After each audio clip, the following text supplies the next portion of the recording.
You know, we talk a lot about systems, software, and spreadsheets, but at the end of the day, a veterinary practice is a group of hard-working humans trying to do something very difficult together. Real change doesn't happen because you bought a new PIMS or changed your pricing. It happens when you actually understand the people on your team. Welcome back to the Veterinary Business Podcast. I'm your host, Dan Disha. It's great to have you here. Today's guest has lived this at the highest level. Dr. Nicola Bromley has spent 2 decades in the field, including a stint as hospital director at Fitzpatrick Referrals, leading a massive team of 170. She's now diving deep into the psychology of why we behave the way we do. We're going to talk about leadership, how to stop the us versus them mentality between management and staff, and what it actually takes to build a resilient team. This episode is powered by Equimarketing, the growth partner of the Veterinary Business Podcast and a trusted resource in the veterinary community. Dr. Bromley, thank you for being here. Thank you, Don. Really appreciate to have the opportunity to speak. It's great stuff. Thank you.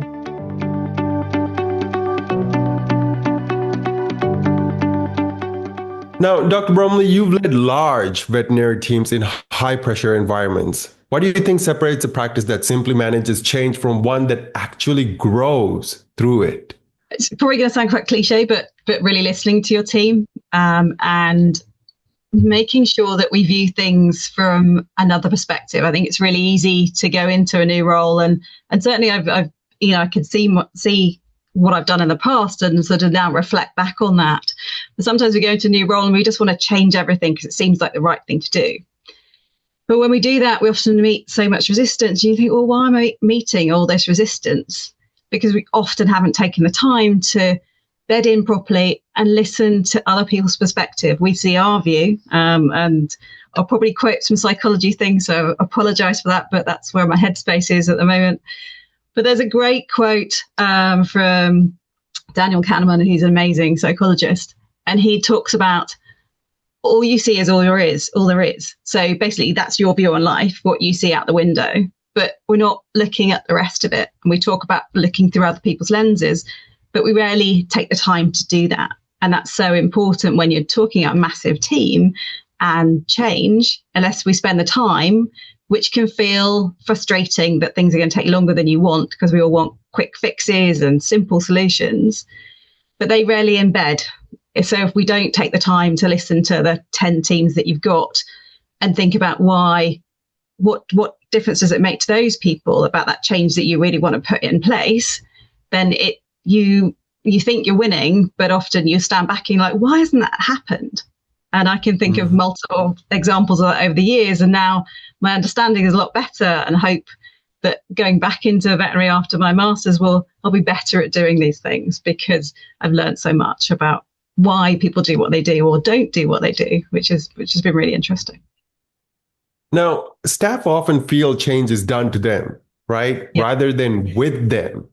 Yes. How do you bridge that gap? Often we have to do these changes because they're really important. So we can't say that change, there has to be a point where people are going to feel a bit uncomfortable, but it's working out what's making those people feel uncomfortable with that change. Because what's obvious to me, I need the business to make more money, or I need to put this procedure in place to make this thing safer, is logical. But I've had loads of time to rationalize that, think about that, because I've probably come up with the idea. Well, what does it make a difference to those people? And again, talking to them, listening to them, and going, okay, well, what's stopping you? Is this a motivational barrier? You don't understand why, because that's often the problem. We don't give people the reason why we're doing things, and it might be that they need a slightly different reason, and that's fine. We need to look at the different motivations, but also the barriers. We go quicker, consult quicker, or sell this thing. Well, what's stopping that happening in that consult? Is that time? Is that barrier? Is it that actually doesn't fit with the value set of the practice? What does that look like? So looking at the psychological barriers as well as the physical barriers, again, it takes time, but so important.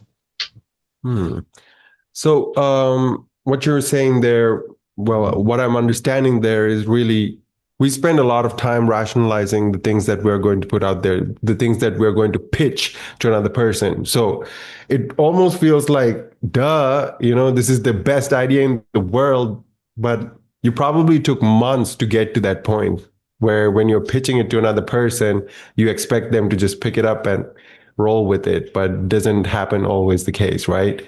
Now, in your own career, Dr. Bromley, was there any specific moment where you realized managing wasn't enough and you had to lead differently? Yeah, I think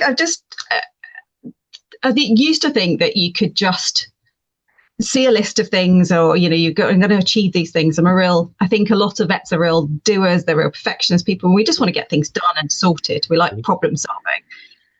And so I used to think you could manage like that. You can just, have a meeting, talk to everyone, and then it'd be done. And then you'd reflect back and go, well, why isn't that in place?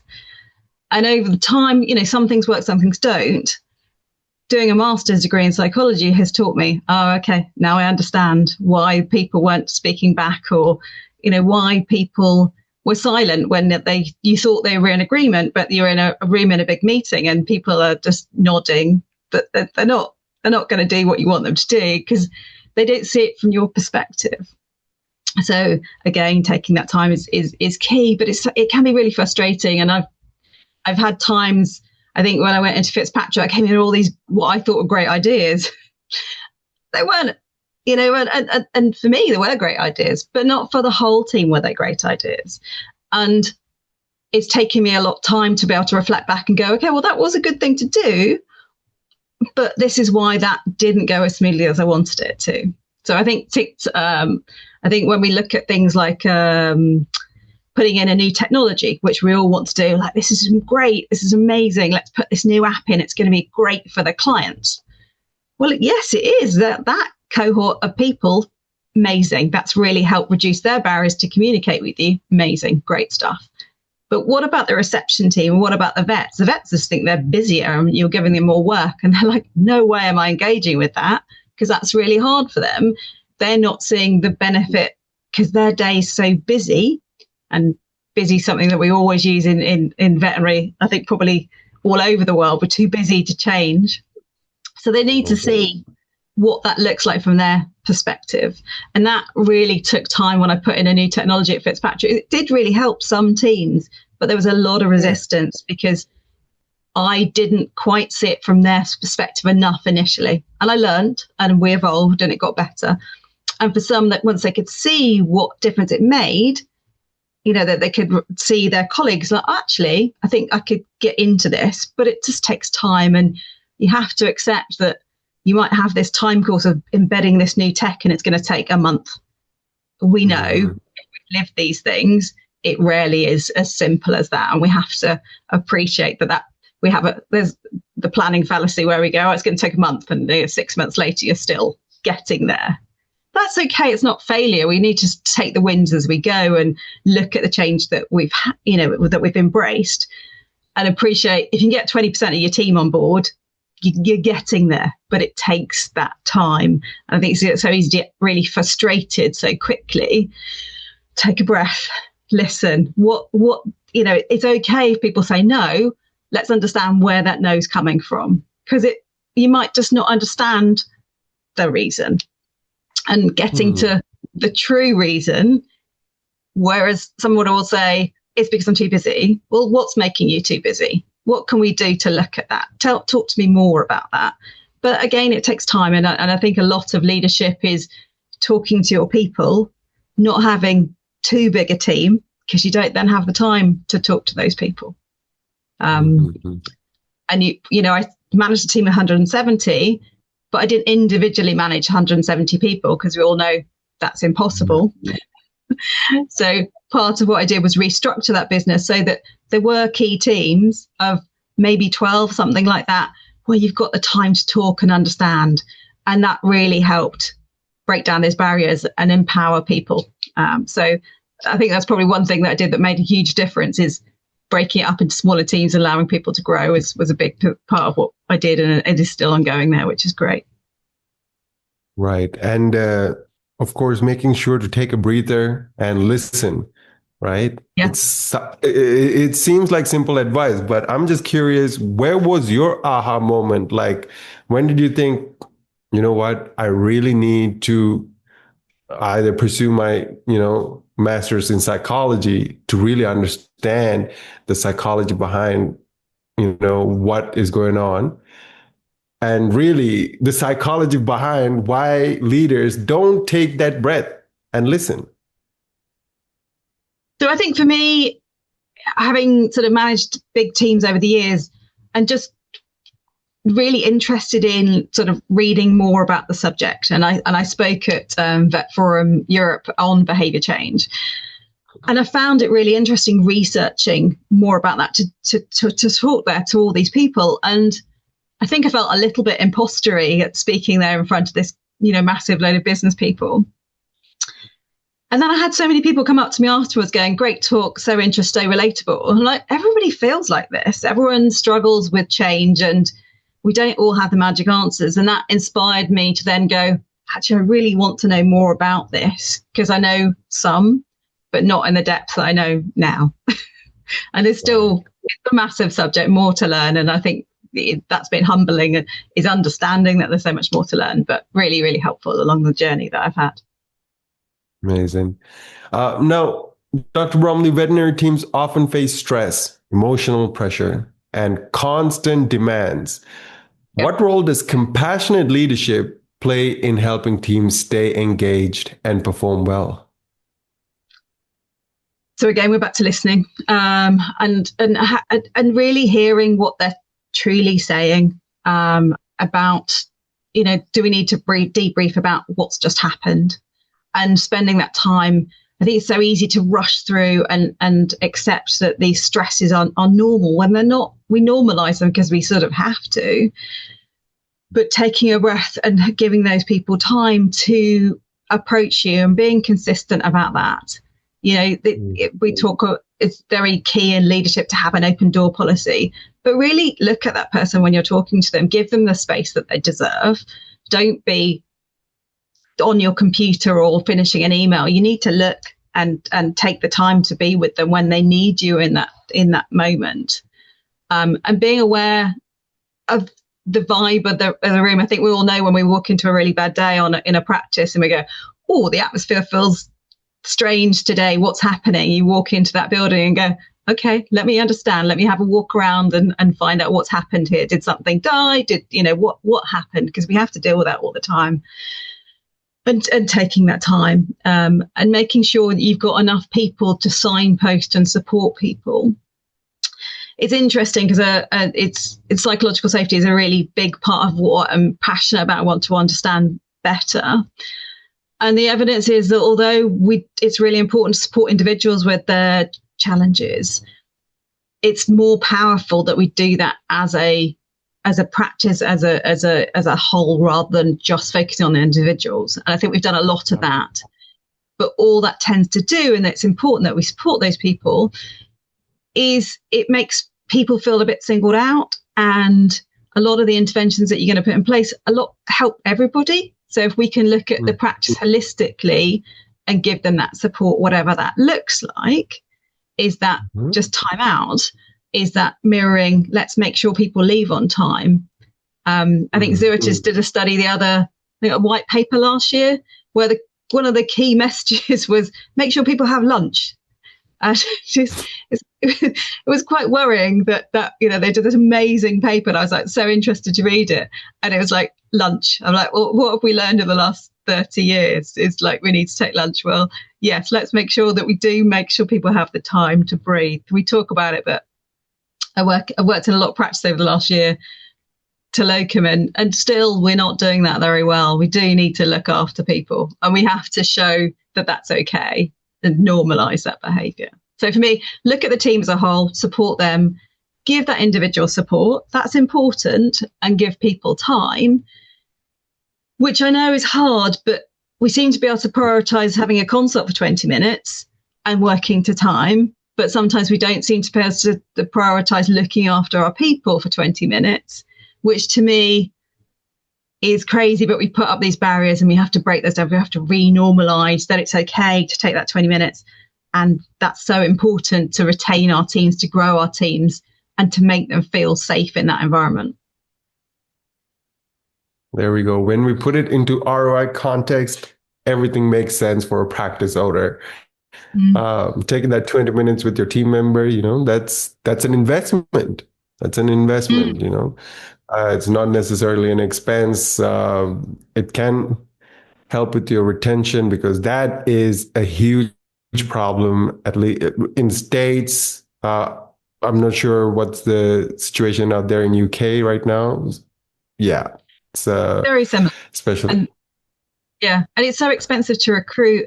And if people don't feel heard, it's so hard. I worked with a colleague on a talk a little while about generational differences. And he was telling me his experience of, he was put into a really senior role and he just wasn't heard by his boss. He was in a massive team, and the boss kept breaking, not giving us a one-to-one. And he's 6 months in, he's like, no, I can't do this because you're not hearing me. And it makes such a difference. If that person had given the time, which was, half an hour, and actually properly engaged, that he would have been on board. And so much good could have come out of that. And it's so sad when I hear these stories and see these stories of, I'm too busy. We'll free up the time, retain your team, grow your team, because they'll do so much more for you if they feel heard and if they, feel supported. And I know it's really hard, and we feel like we have no time in our day, but we can structure it, we can plan for it, we can do these things, even if it's just not in that minute. We can go, okay, well, not now, but let's book that in for tomorrow when we've got that 20-minute window. Let's block out that one consult. That's okay. And that we have to normalize that. And that for me is so important. And I've seen that over time, why people leave. It's because they just don't feel heard. And I don't have all the answers, and I've got it wrong in the past. I just hope that I can get it more right in the future. Well, appreciate that, Dr. Bromley. And I think that connects perfectly with my next question here, which is about communication, right? Communication is such a major part in leadership. Where do you see veterinary leaders struggle the most when trying to bring teams together around change? I think we get frustrated because we want change to happen quickly. Like I say, we're mainly leaders of veterinary practices. Certainly in the UK, are often vets, which is great in so many ways. But we think quite simply about these things, and we get frustrated when we have to do something in more than one way. We're like, well, that's it. I've communicated that thing, whatever that looks like. I've emailed or I've had a meeting, and I'm done. And then when someone goes, well, I didn't read that email, or I didn't do it, people go, oh, come on, I'm so frustrated, in whatever the way they want to express that frustration. And like I said earlier in the podcast, we just want to rush through, want to get on with it, and we don't always see the other side of things. And it's sometimes slowing down, it's repeating things. It's, we know that repeating messages works really well. Most of us on social media all the time, and the repeat messages come through and they get in your head. If we say something once, it's not really in someone's head enough. And sometimes we need to present it in a different way. Maybe we need to have a chat or a reminder or an exploration of that thing, and appreciate that we all communicate differently. If we've got small enough teams, we should know the best way to approach things for the individuals within your team. Some people process slowly or differently. I'm quite direct, and I like to tell people this is how I communicate, and then explore how they want me to communicate to them, and vice versa. So we understand that a lot better. Because some people want to read something, process it, and then have a chat. Great. Other people want to verbalize it. That's also fine. But I think we get really frustrated when we don't quite understand. Everyone wants to do things in a different way, or can feel really slow, but then we don't get the results that we want. So it's hard. There's no simple solution for it. And I think communication, everywhere you go, everyone goes, oh, I need to fix communication. Well, what do you mean by that? What does that look like? And work slowly through the things. And I think it's ever evolving, ever changing, because your team changes, and therefore your comms needs to change, and that will feel so frustrating. but it's okay. And that's normal, because we do that every day in life when we talk to people in different ways, we meet them. But in our job, I think we think, I'll send an email or do a meeting and it's done. But it's not, sadly. Mm-hmm.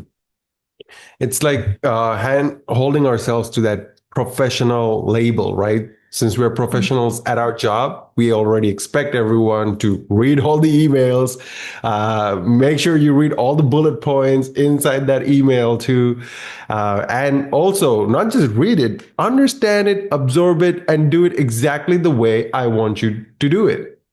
Yeah. But, we have 5 fingers on our hands and they're different. And people, when they read emails, although, we're communicating in English, it's understood much differently, right? So I'm just curious over here. Is there a problem with that expectation piece of it? Like, we expect things to just happen in one communication. Should we change that mindset somehow? Does that make a difference to feel like, okay, now I'm going to bring about a change. It's going to take some time because I'm going to change like 5, 10, 170 different people's minds. This is going to take a while. Is that a good starting place? I think it can feel, yes, I think it is a good starting place, but it makes you feel like you're never going to get there, which is really hard. You've got to start somewhere. You've got to start with, I feel this thing's going to happen. I think you've just got to take the wins as you go along the way. Like, okay, well, I've got those people on board. This is happening for those. Let's talk about why that's working for those people that are on board with this change, whatever that looks like. And okay, that's great. I understand from those people. And then I'll talk to these other group of people. What is it that's, and don't get defensive, because it's so difficult. It's often your idea to go and be open to that feedback and not react. I have to make sure my face isn't in a cross face, but you have to go, okay, well, let's see it from your view. What's stopping this? It's working for these people. Explain to me openly, how I can help you, or how we can help each other get to this point. Because we need to get there. We need to make this change happen. Otherwise, there's not progress. And we like change where we've got control of it. So if you can give people a bit more control, that often helps. If you can give them a bit more autonomy. I think as a group of people, vets hate having that autonomy taken away from them. We get quite reactive if we feel that that's been taken, and barriers go right up. So trying to work with people is good. I think we focus so much on education, like we'll give everyone all this information. It's all logical, when we forget, and it's so easy to do that. We don't work. Nobody. We post-rationalize post-rationalize everything, but life isn't about being rational. We think quickly, and we minimize all those things afterwards, and it can be quite frustrating.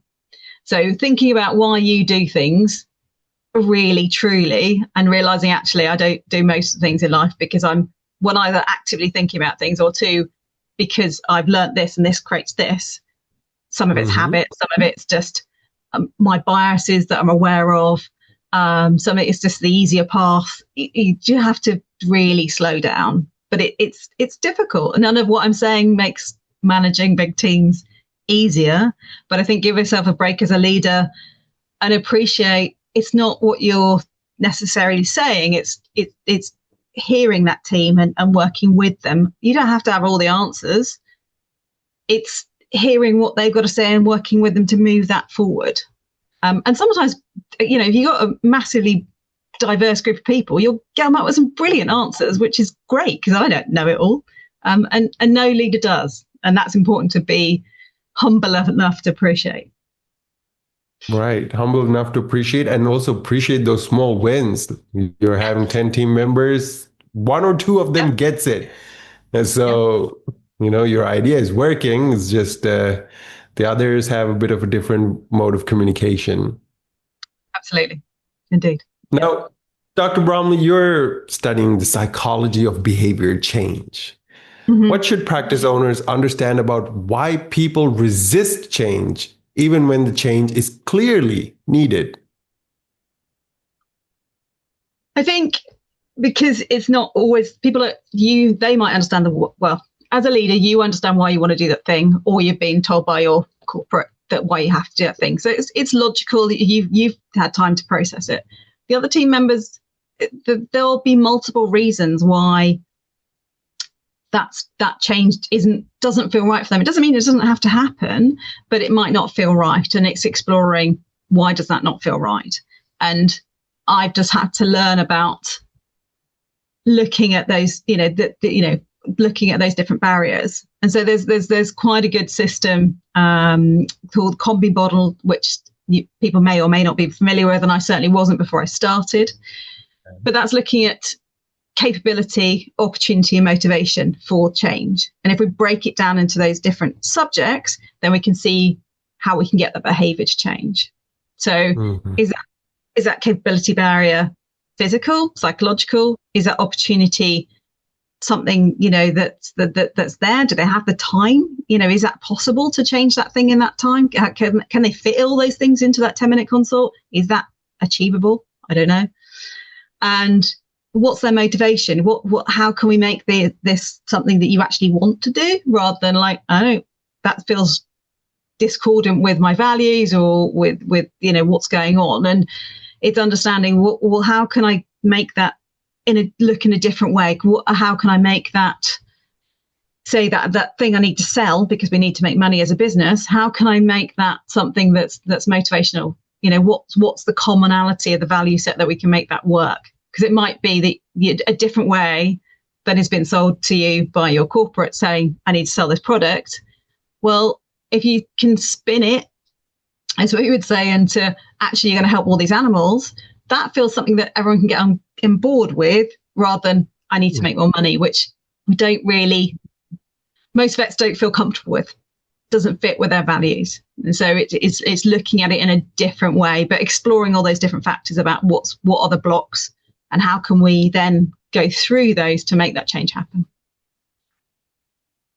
Now, that's quite true, because no one wants to be a car salesman, although everyone needs to really learn the art of sales. We sell every day.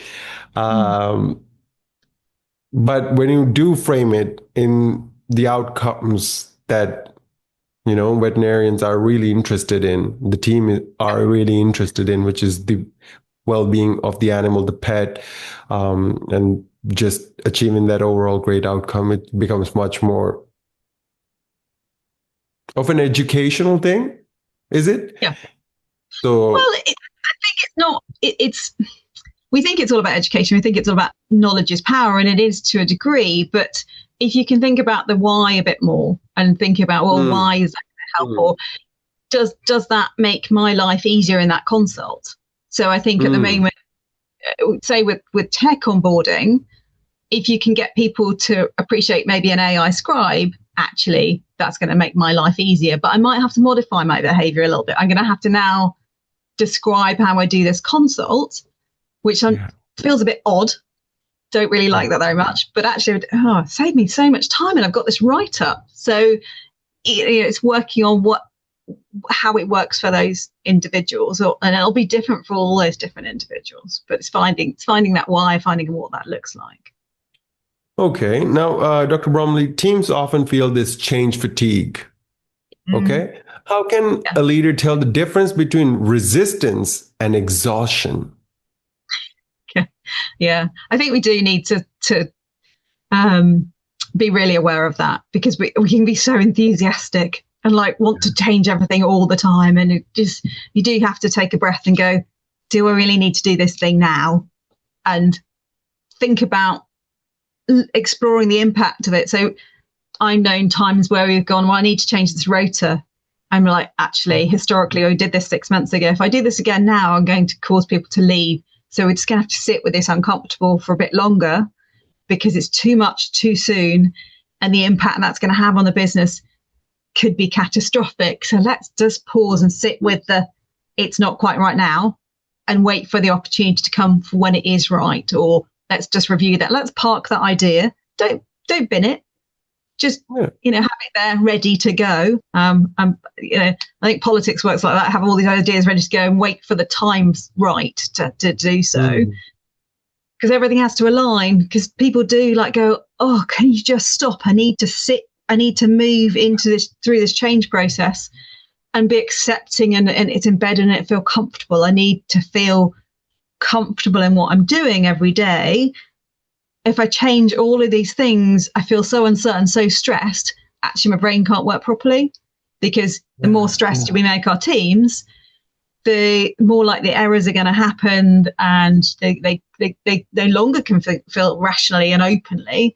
And then everyone gets more and more stressed. It becomes a self-perpetuating cycle of a bit of a disaster, really. So I think sometimes we have to write down all those great ideas and then go, okay, you can have 3 at a max. Wait until they're done and settled, and then you can go again if they're still relevant and no other good ones have come up. But I never go with more than 3 ideas at a time, because it's just too much. You can take them on board, but don't run with them. It's too much, too soon. It's not fair.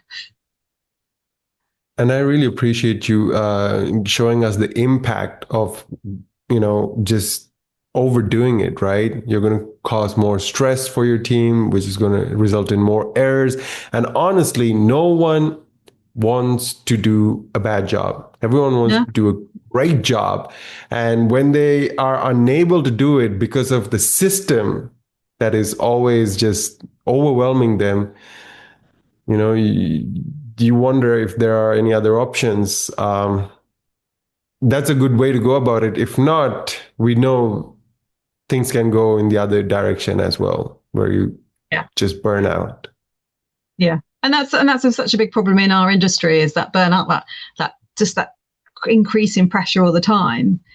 And we don't give ourselves the break enough to be able to appreciate that when we're so stressed, our ability to think rationally is so narrowed. And so that's why so many errors happen in that high pressure situation. And again, going back to let's leave on time, let's prioritize that lunch that we talked about earlier. It seems so little, but it's so important just to have a bit of space to breathe. I've just been doing master's exams the last few weeks, and my stress levels have been somewhere up here. And it just makes me realize you can't do it all the time. Your behavior changes when you're in that sort of heightened point. I don't think I've been the nicest person to live with, but it just sort of shows me what it's like for other people as well. So they're all done, thankfully. And I'm okay again now. But, we do that to our teams a lot of the time. Or they're taking exams, they're doing all these things, and we have to appreciate that's loading on them. And then we, stick this change on top, and it's that straw camel situation. And, let's give people a break when okay, not now. We'll come back to that. Or was that really the right thing to do? We're reflecting on that, because not every change that we want to do is going to succeed. And I think going, all right, okay, I thought it was a good idea. It wasn't. Well, this is why it didn't work. Is it worth running again? Or is it, that wasn't a great idea, and I own that and accept that. I'm not infallible. And that, I think that's really important as well, to show your team that, you don't always get it right. And you have to own that and appreciate that sometimes, okay, we're all human. Yeah. I mean, a lot of great things right there. And it's so interesting how undervalued owners can get about their own leadership authority or their responsibility, right? As a leader, you have such great privilege of really impacting so many lives at so many different touch points. But somewhere along the line, perhaps in chase of revenue, you kind of lose the plot. And you're like, oh, that's a really cool new, AI. Well, scribes are a bit easy. Nowadays, AI this, AI that. Let's bring it in. And you just overwhelm the team who just got used to something like 3 weeks ago. Yeah. Yeah, I mean, I really appreciate that perspective, Dr. Bromley. And we're going to take a quick pause here. So that point about behavior change is so important because in veterinary practice, growth does not happen just because the owner wants it to happen. People need clarity, teams need alignment, and the business needs the right systems supporting the direction it is trying to move in. The same is true with marketing. A practice owner may be doing a lot, updating the website, running ads, asking for reviews, posting online, but still not have a clear picture of what is actually helping the practice grow and what is creating more noise. Well, that is where Echo Marketing comes in, and they are offering our listeners a complimentary marketing strategy meeting. So think of it as a chance to step back and look at your practice's growth more clearly. You will sit down with Lila, a veterinary marketing strategist who has worked with over 200 different clinics across North America, and look at where your marketing is working, where the gaps may be, and how your online presence can better support the kind of healthy, aligned, growth-ready practices that we are talking right now. You can go ahead and book your complimentary marketing strategy meeting at veterinarybusinessinstitute.com/MSM. I'll repeat that one more time. Veterinary Business Institute, that's one word, .com/MSM. Now, Echo only takes about a limited number each month, so it is worth reserving a spot while one is available. And that connects closely to the final piece of the conversation where veterinary leaders can start when they want to build a stronger culture and a more collaborative team. So, Dr. Bromley, for veterinary leaders who want to improve culture, collaboration, team performance, what is one practical place to start? I think the people that I've worked with before would probably think of me and hopefully come up with a phrase that I say a lot, which is curiosity, not criticism. So for me, that's key. Is let's go in there, let's hear what they're going to say, and don't react back. And then we're much more likely to be able to engage the team and move them forward in whatever behavior, whatever change that we need. So I'm hoping that's a phrase that goes with me through my career.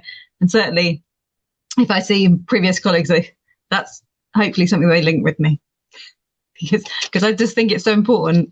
We can be so easily judgmental, and that's a big part of who we are as people. We naturally have those biases and shortcuts, what we call heuristics, but actually settle, think, pause, and then think, well, why?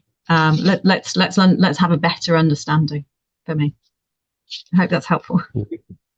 I hope so too. Dr. Bromley, where can our listeners find you and get in touch with you and your work? So I'm on LinkedIn, so I'm just about to finish. So find me on LinkedIn, just under Nicola Bromley. I'm just finishing my master's at the moment, so I've got a dissertation for the summer to go. And then excitingly, I'm going into a new role for a growing referral centre on the south coast of the UK. So that's an exciting project that's in its early phases. So that'll be good to do. New teams. So, yeah. Fantastic. Thank you very much, Dr. Nicola Bromley. Thank you, Don. Appreciate it.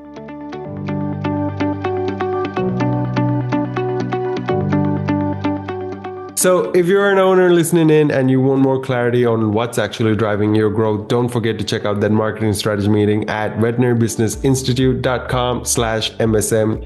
That's veterinarybusinessinstitute.com/MSM.